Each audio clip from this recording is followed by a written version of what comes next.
क्या मैं मारुति को नीचे क्यों नहीं ला पा रहा हूँ? देखिए, सब युवराज को देखकर कितने प्रसन्न हो रहे हैं।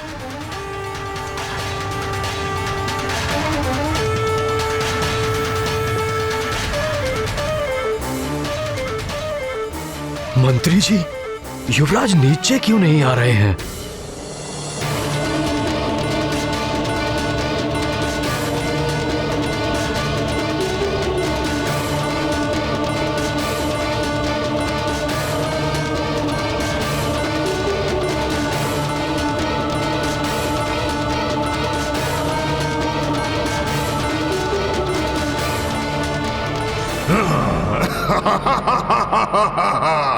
परछाई अब मेरी पकड़ में है।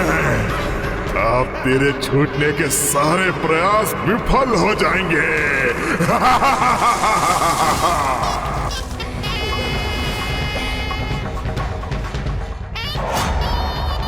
ये परछाई तो मैंने जकड़ रखी है, पर कहाँ गया वो जंतु? मेरी दृष्टि से दूर कहाँ छिपा है?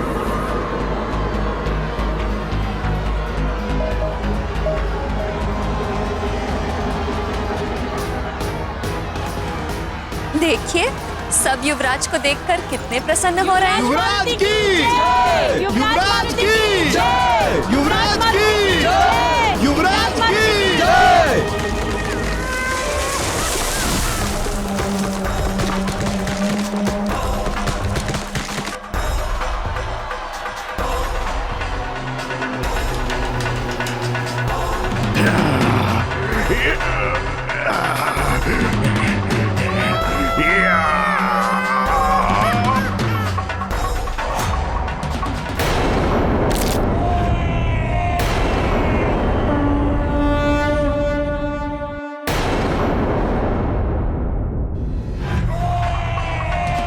मुझसे चल, तुझे मैं अपना ग्रास अवश्य बनाऊंगा।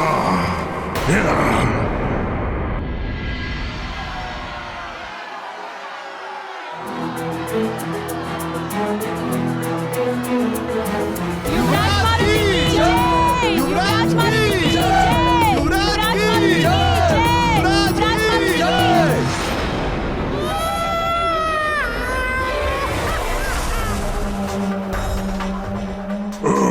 केसरी, मेरे पिता का हत्यारा, बहुत दिनों बाद आज अवसर मिला है।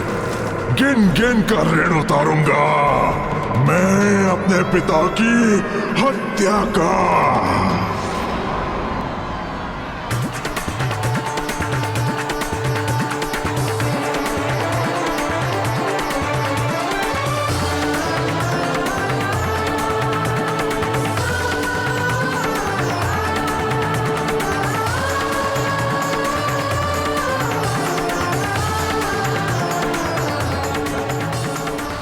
अच्छा, तो मेरे हाथ से निकला जंतु केसरी और अंजना का पुत्र है।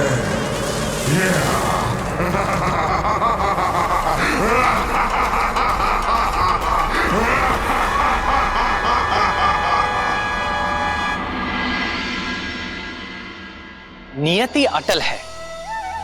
सारी असुरी शक्तियां चाहे जितना भी बल लगा लें, किंतु अवतारी शक्ति का बाल तक बांका नहीं कर सकती।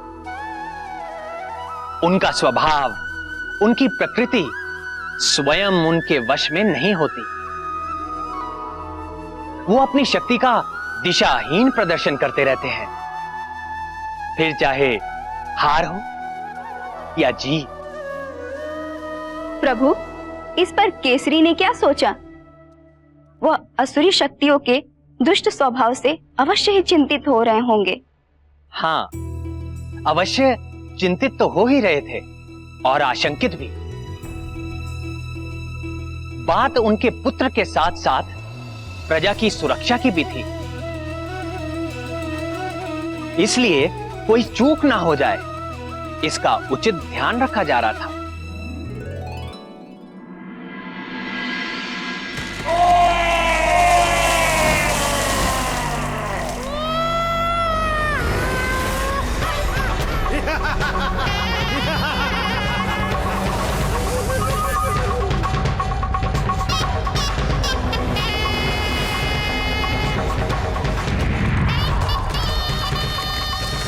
हिंसक वन्य जीवों की चित्कार से शंभ साधन वन और भी अधिक भयानक लगने लगा है। चित्कार से ऐसा प्रतीत हो रहा है जैसे कोई संग्राम के लिए ललकार रहा हो।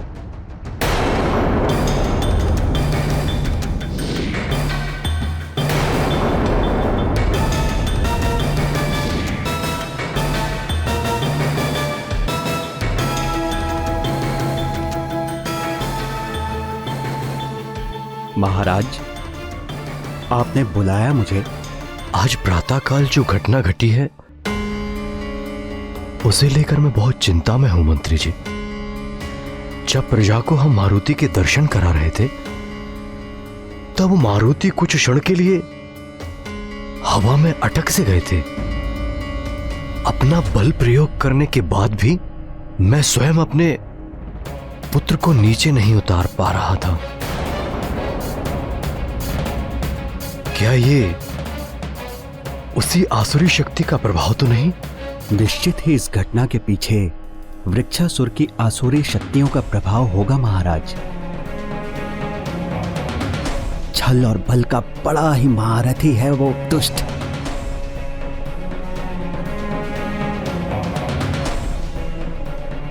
दुष्ट तो वो है, परंतु ये कैसे संभव हो सकता है?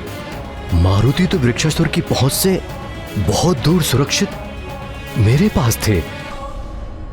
आसुरी शक्तियों का छल और चालाकी का क्या भरोसा महाराज।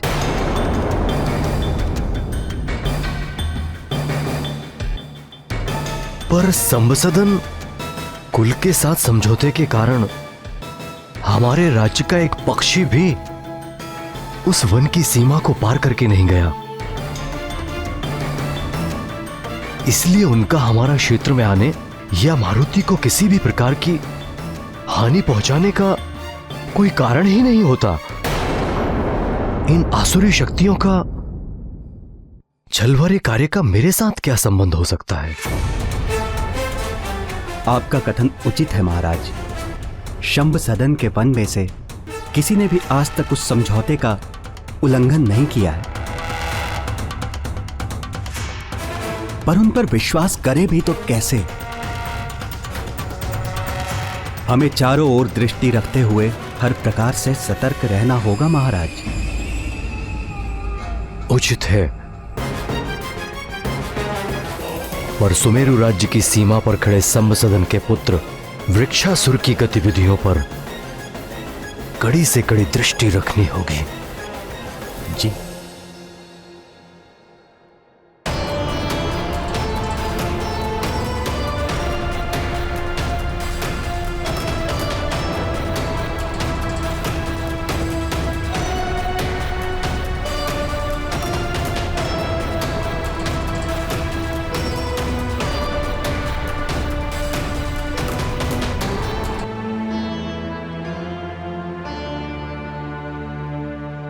सुमेरु राज की सीमाओं पर वृक्षासुर की गतिविधियां? किंतु महाराज, हमारी कुलदेवी का मंदिर तो सुमेरु और शंभासदन वन की सीमा पर ही स्थित है ना? परंपरा अनुसार कल ही हमें अपने कुलदेवी के दर्शन को जाना आवश्यक है। किसी तरह से ये कार्य पूरा हो जाए, बस भोलेनाथ से यही कामना है। चिंता का कोई विषय नहीं है। वृक्षासुर ने आज तक सुमेरु राज्य की सीमा में किसी भी प्रकार की सीमा लांघने का प्रयास नहीं किया है। और वैसे भी मैंने मंत्री जी को कड़ी से कड़ी सुरक्षा करने का आदेश दे दिया है और मंत्री जी की व्यवस्था पर मुझे पूरा विश्वास है।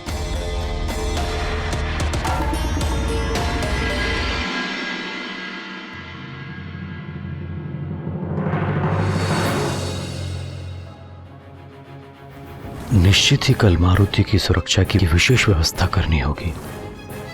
सुरक्षा में किसी भी प्रकार की असावधानी ठीक नहीं।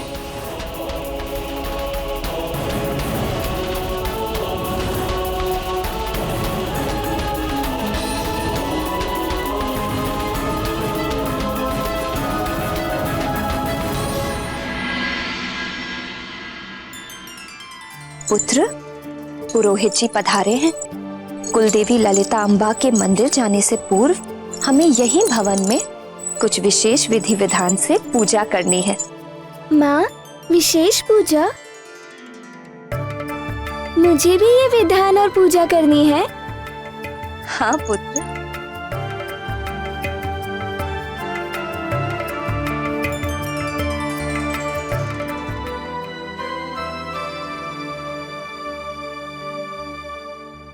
ओम नमः शिवाय।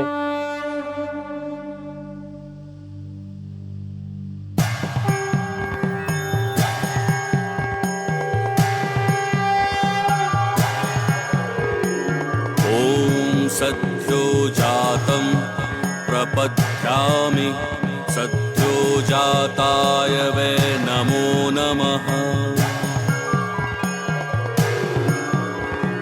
भवे भवे नाति भवे भवस्व मां भवोद्भवाय नमः।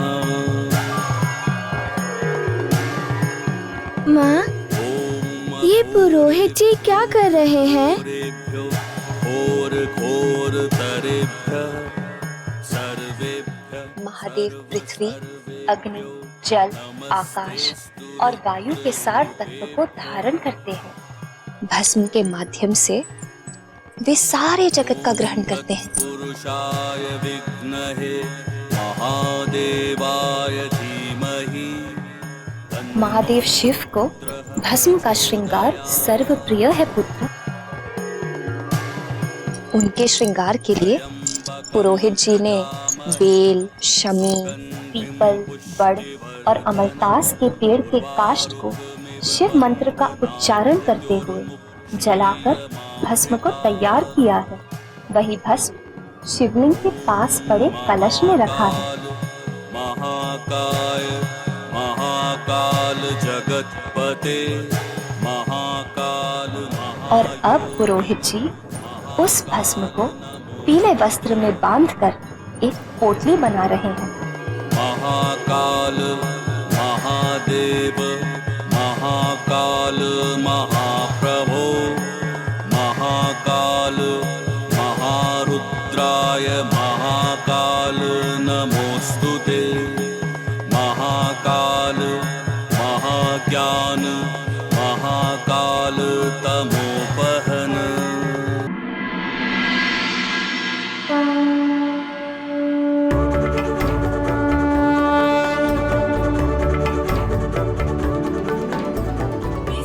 अब आपके पिताश्री शिव मंत्र पढ़ते हुए इस पोटली से भस्म का छिड़काव शिवलिंग पर करें।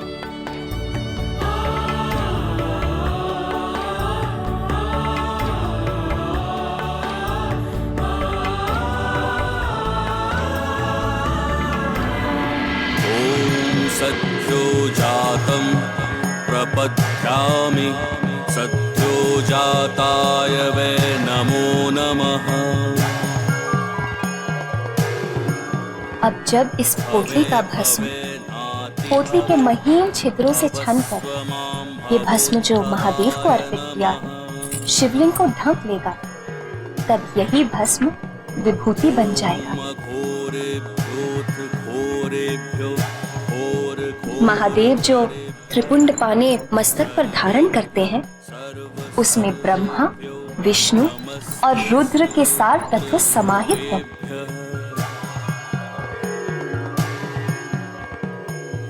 इस विभूति को अपने मस्तक पर धारण करने से शरीर, मन और विचारों की शुद्धि हो जाती है और इसे धारण करने वाला समाज में सदा सम्मानित और आदरणीय होता है। त्र्यंबकं यजामहे सुगंधिं पुष्टिवर्धनम् उर्वारुकमिव बन्धनान् मृत्युर्मुक्षीयमामृतात्। महाकाल महाकाय महाकाल जगतपते महाकाल महायोगिन महाकाल नमोस्तुते।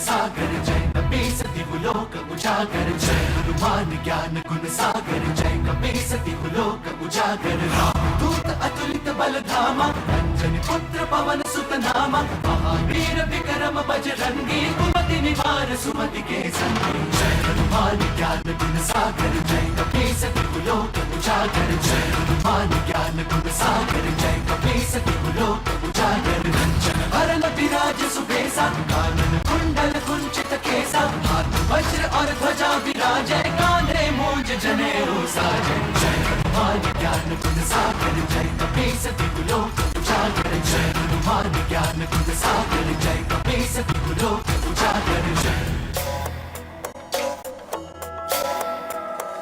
शंकर सुवन केसरी नंदन तेज प्रताप महाजगवंदन शंकर सुवन केसरी नंदन तेज प्रताप महाजगवंदन विद्यावान गुणी अति चातुर राम काज करिबे को आतुर विद्यावान गुणी अति चातुर राम काज करिबे को आतुर प्रभु चरित सुनबे को रसिया प्रभु चरित सुनबे को रसिया राम लखन सीता वन बसिया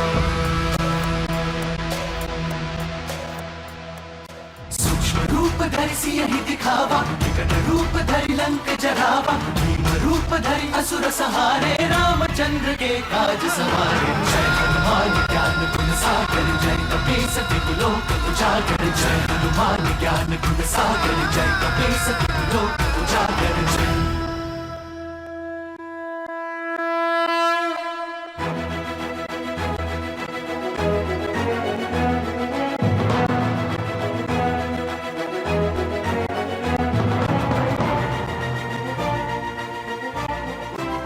पुत्र मारुति, ये क्या किया? हो गई शुद्धि।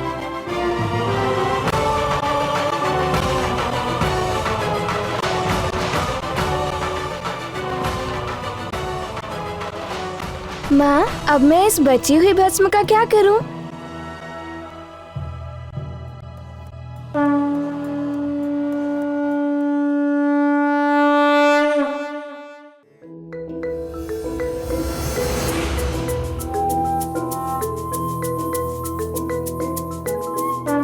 युवराज, ये मुझे दे दीजिए।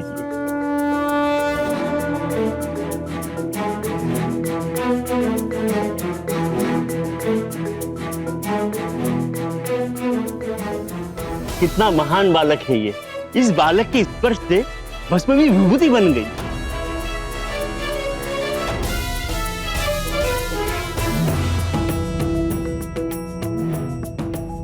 देख रहे हैं आप आपके पुत्र की नवीन लीला।